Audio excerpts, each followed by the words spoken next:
Most 20th century dictators were destroyed by their enemies. Hitler shot himself in a bunker. Mussolini was hung upside down by partisans in Milan. Saddam was pulled from a hole in the ground. But Josef Stalin, the man who killed more people than any of them, died peacefully in his bed at 74. And here's where it gets strange. 3 years later, his own party stood up and publicly destroyed his legacy. No other dictator of the modern era was ever buried by his own movement. Stalin wasn't just a worse dictator than the others. He was a different kind of dictator entirely. Stalin didn't seize power the way you'd expect. He didn't outspeech anyone. He didn't outcharm anyone.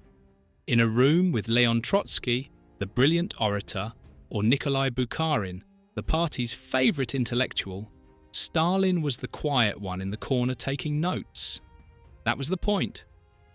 While the famous Bolsheviks gave speeches in Moscow halls, Stalin took the job nobody else wanted. General Secretary of the Communist Party. On paper, it was paperwork, personnel files, regional appointments. Who got transferred where? Who got promoted? Who got handed the empty desk in some forgotten province? In practice, it was the entire skeleton of the Soviet state. By the time the rivals noticed, Stalin had personally placed thousands of loyal officials into every level of the party machinery. The brilliant men were giving speeches to audiences that had already been handpicked by a bureaucrat. Trotsky, who had commanded the Red Army during the Civil War, was outmaneuvered, isolated, exiled, and eventually murdered with an ice axe in Mexico. Bukharin, who had been Lenin's favourite, was forced into a public confession at a show trial and shot. The men with the famous names lost. The man with the filing cabinet won every round. Lenin himself saw it coming. On his deathbed in 1923, weakened by a series of strokes, he dictated a warning about Stalin. Too rude, too concentrated of power, should be removed from the post of General Secretary before he caused real damage. That document, known as Lenin's Testament, was quietly suppressed by the Central Committee. The very man it warned against helped decide whether the party should read it. The party decided not to. Every other 20th century dictator climbed onto a stage. Hitler had the beer halls, Mussolini had the balcony, Stalin had a filing cabinet, and the filing cabinet won. Here is where the comparison to every other tyrant in modern history breaks down completely. Mobutu Sese Seko ran Zaire for 32 years and walked away with a personal fortune estimated somewhere between $4 and $15 billion. He built 11 palaces, kept a yacht on the Congo River, and chartered the Concorde for shopping trips to Paris. Ferdinand Marcos and his family pocketed up to $10 billion from the Philippines. His wife, Imelda, left behind 3,000 pairs of shoes. When Stalin died on the 5th of March, 1953, his deputy, Lavrenti Beria, walked into the dacha to inventory his personal possessions. The complete list, written down in Beria's own hand, came to this: a few worn shirts, a single pair of trousers, 1 pair of boots, 6 smoking pipes, and a savings account containing 900 rubles. That was it. No jewellery, no foreign bank accounts, no hidden vaults. His salary as General Secretary came to 10,000 rubles a month, enough to buy a Soviet Pobeda car if he had wanted one, and he never did. The dachas he used belonged to the state. The clothes he wore were repaired rather than replaced. When he died, his children inherited essentially nothing. This is the structural mystery at the centre of Stalin. Every other dictator of the 20th century looted his own country. Stalin didn't. He had absolute power over the wealth of one of the largest nations on earth, and he died owning 6 pipes. which raises a much darker question. If he wasn't doing it for the money, what was he doing it for? Before we get into how a dictator's own protégé ended up dismantling his memory in front of the world, hit subscribe. This is the kind of history we dig into every week. The answer was steel. In 1928, Stalin launched the first 5-year plan, an attempt to drag a peasant empire into the 20th century at a speed no government had ever attempted. Coal output rose by 84%, oil production climbed 90%, electricity output jumped 168% in the first plan alone. Entire industrial cities were conjured out of nothing. Magnitogorsk, on the eastern slope of the Urals, went from open steppe and mud to a smoky horizon of blast furnaces in less than a decade. Workers lived in tents through Russian winters. Foreign engineers were imported by the trainload. Factories that should have taken a generation to build were thrown up in 18 months by men working 16-hour shifts. The wealth Stalin didn't pocket went straight into steel, coal, electricity, and tanks. He was building a state, not a personal fortune. But the bill came due somewhere else. The countryside paid it. To feed the new factories, Stalin needed grain, and to extract grain at scale, he needed to dismantle the small peasant farms that had fed Russia for centuries. The policy was called collectivization. Peasants were forced to merge their plots into vast state-run farms. Those who resisted were labelled kulaks, a vague term that came to mean anyone the regime wanted gone. They were deported to Siberia, shot in the fields, or simply left to starve. By 1932 and into 1933, famine swept across Ukraine, Kazakhstan, and the Volga region. Livestock had been slaughtered rather than handed over to the state. Seed grain had been seized from sellers. Whole villages emptied as people walked towards cities that turned them back at the gates with armed guards. Reports reached Moscow of villagers eating bark, boiled leather, and worse.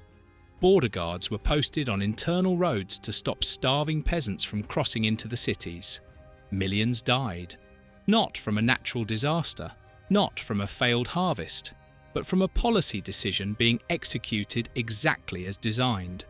And the terror that became standard practice in those villages, the quotas, the denunciations, the loyalty tests, became the operational template for what was coming next. In August 1937, the killing changed shape. The Great Terror, as it came to be known, ran for roughly 15 months and produced over 1.5 million arrests and approximately 800,000 executions. At its peak, the Soviet state was shooting around 1,700 people a day. Most accounts stop there, at the body count. But there is a detail in the archival record that almost no one surfaces, and it changes the entire picture. Most dictators purge their rivals. Stalin purged his loyalists. The NKVD officers carrying out the killings were themselves arrested and shot in waves. The men who shot the men who shot the men. Whole generations of secret police leadership were turned over in under 2 years. Genrikh Yagoda, the NKVD chief who orchestrated the first wave of purges, was himself arrested, tried, and executed. His replacement, Nikolai Yezhov, the man whose name the worst phase of the terror is still known by, was arrested in turn, tortured in the cells he had filled, and shot in 1940. The system was cannibalizing its own enforcers. And here is the strangest part of all. The killing was being driven from below. NKVD order. Number 00447, signed in July 1937, set initial execution quotas for each region. Roughly 76,000 to be shot, 193,000 to be sent to the camps. But regional officials, eager to demonstrate productivity to Moscow, began writing letters back asking for their quotas to be raised. In July 1938, Sergei Gorbak, the NKVD chief in Omsk, sent the Politburo a request for thousands of additional executions because his men had already met their plan. Stalin personally approved the request and promoted Gorbak to a larger district. The Altai Territory Party Committee filed a similar petition and received a supplement of 4,000 first category and 4,500 second category sentences. First category meaning execution, second meaning the Gulag. Mass killing as a negotiated administrative target, sometimes initiated from the provinces, rubber-stamped from Moscow, rewarded with a promotion, which raises a question that has split historians for 40 years. If the killing was running upward from the regions, who was actually in charge? This is where the simple picture of Stalin as the all-seeing tyrant directing every detail starts to come apart. A serious school of historians now argues that Stalin was, paradoxically, a weak dictator. Not weak in cruelty. The documented record makes that case unmistakable. Weak in control. The bureaucracy he had built was generating its own momentum. Regional party bosses, terrified of being denounced themselves, invented enemies to look productive. Information bottlenecks meant Moscow often did not fully know what its own machine was doing in the provinces, only what its own machine was choosing to report back. This matters because every other major 20th century dictator ruled by personal will. Hitler personally ordered the broad strokes of the war and the Holocaust. Mao personally launched the Cultural Revolution. Mussolini personally directed Italy's adventurism abroad. They were the engines of their own regimes. Stalin may be the only one whose machine was running him almost as much as he was running it. The most powerful man in Eurasia, riding on top of an apparatus he had built, and that he could no longer fully see into. He signed the orders. He approved the lists. The system kept moving regardless. And meanwhile, on the streets, the country was a parade. Newsreels showed mass dances in Red Square. Banners hung in every factory. Children sang songs about the harvest. On the 17th of November 1935, 2 years after the famine, 2 years before the worst of the killings, Stalin appeared at the first all-union conference of Stakhanovites. The regimes celebrated shock workers and delivered the line that would define a decade. He told the audience, in essence, that life had improved, that life had become more joyous, and that when life was joyous, the work went well. The phrase was set to music. Banners reproduced it on factory walls. It became the unofficial national mood, the cheerful soundbite of an entire era. Privately, in the years that followed, ordinary Soviets turned it into a bitter joke whispered between trusted friends. Two realities ran in parallel. The official one was singing. The private one was counting how many of its neighbours had disappeared overnight. That gap between the public ceremony and the private memory, that was the texture of being a Soviet citizen under Stalin. The system that won the war. On the 22nd of June 1941, Hitler invaded, and here the brutal bet Stalin had made in the 1930s paid off in steel.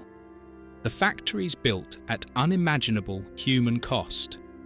Magnitogorsk, the Ural complexes, the relocated industrial plants shipped beyond the Volga ahead of the German advance, were now producing T-34 tanks faster than the Wehrmacht could destroy them. The system ground forward. Through the catastrophe of 1941, through Stalingrad, through the long counter-offensive that ended in the rubble of Berlin in May 1945. This is the moment the most uncomfortable debate about Stalin begins. Was the cost paid in the 1930s the price of stopping Hitler in the 1940s? Historians have never fully resolved it, but it is the question that allowed Stalin's mythology to survive everything that came after, because victory transformed him into something the Soviet Union had not seen before and would never see again. Post-war Stalin became the closest thing the 20th century produced to a living god emperor. Statues in every square, his face on every wall, every newspaper, every classroom. Songs composed in his honour across a third of the planet. Foreign communist parties from Hanoi to Havana sent delegations to Moscow simply to be photographed near him. Soviet schoolchildren memorised poems about him before they memorised arithmetic. When he died on the 5th of March 1953, mourners poured into central Moscow in such numbers that people were crushed to death in the streets trying to view his body lying in state at the Hall of Columns. The official press refused to report the casualties.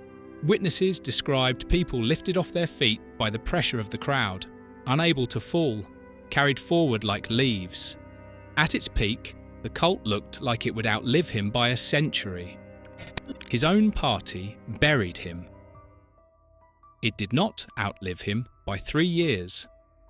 On the 25th of February 1956, Nikita Khrushchev, Stalin's own protégé, a man who had personally been complicit in the Ukrainian repressions of the 1930s, stood before a closed session of the 20th Party Congress and delivered a 4-hour speech that dismantled the entire cult.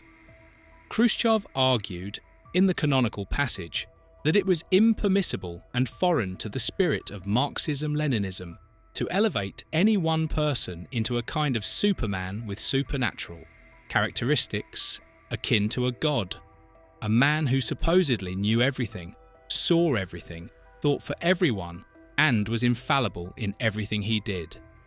He named the killings. He named the show trials. He named the personality cult by name. Some delegates fainted in their seats. Others sat completely still, staring at the floor.